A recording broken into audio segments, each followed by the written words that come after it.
Hello everyone, welcome to Dreametive YouTube channel, and on today's video I will show you how one can monitor disk utilization on EC2 instance without using CloudWatch. Yes, that's correct. So CloudWatch actually enables one to monitor their complete application or infrastructure or any of the services. And it also alarms, logs, and even the data to take automated actions on them to reduce the resolution time. What if I tell you the same thing we can do using a Python script? Yes, today I will show you using a Python script. You can basically monitor the disk utilization, and not only that, you can get an alarm about the disk utilization. So I want you to subscribe to my channel right now. Without taking much time, let's get into the video. Here, I have a VM as alert VM. I will SSH into the machine and I will log into my Ubuntu machine as Ubuntu. Be a root user, and since it's a new machine, I will first update it and also upgrade it. Once I give yes to continue, I will install Python 3. Here the Python 3 already has the newest version, that is 3.8.2.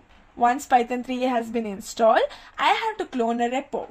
For that, the link is given below and I need to copy the repository link. Here I have forked one of the repository on my account. You basically go to this disk usage alert Python script. Once you're there, click on code and from there copy the link. I will just give a command as git clone.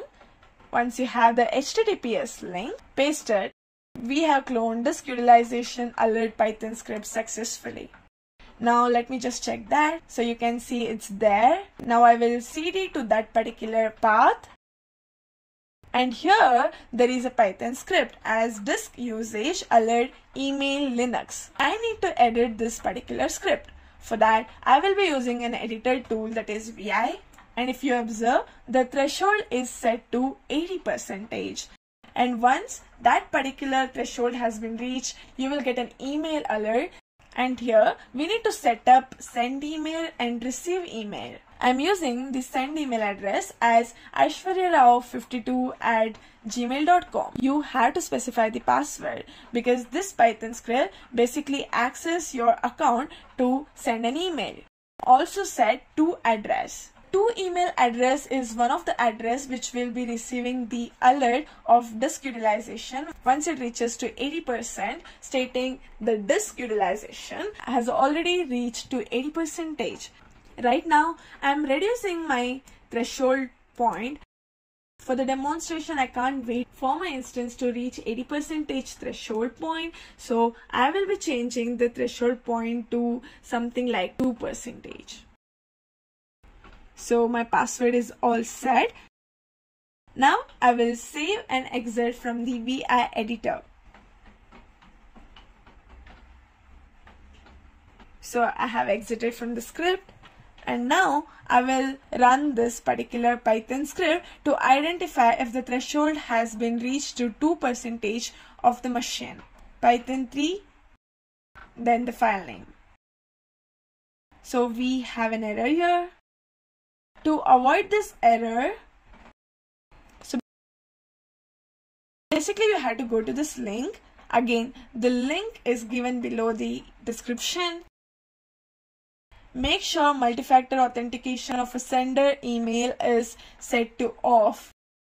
Yes, because you're giving username and password each time when you set Cronjob to run the automated email from the sender email address, then the multi-factor authentication should be something that it should be off. It's not actually recommended, but for this particular task to successfully run, we have to turn off the multi-factor authentication. I will go to the second link, that is display unlock captcha. I have to just click on continue and make sure you have logged into the sender Gmail address. And now this account has been enabled. I will run the script. So you can see that the script has run successfully. And if I go to my Gmail, you can see that I have already received a warning on my disk utilization. I have basically run a lot of time earlier and this time I just got on 11:55 AM That is, the server is running out of disk space. This is how you will be getting an email. And this time I will show you the repository. Here I will tell you again, you have to keep in send email, receive email, sender email and a password, and also sender email again.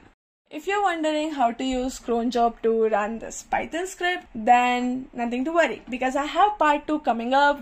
In a part 2 video, you will be going through all the steps and process where you can set the Cronjob to run Python script for every 5 minutes or for a day's basis. It completely depends upon your requirement. And also for a Windows user, if you're wondering what is the alternative service as Cronjob for Windows, then I believe it's a task scheduler. Let me know if I'm right or wrong on this alternative services that I'm listing. Comment section below. Don't forget to subscribe to my channel, because that's the first thing that you're supposed to do, and the last thing you have to make sure that you have subscribed to my YouTube channel. Until my part 2 video, sayonara.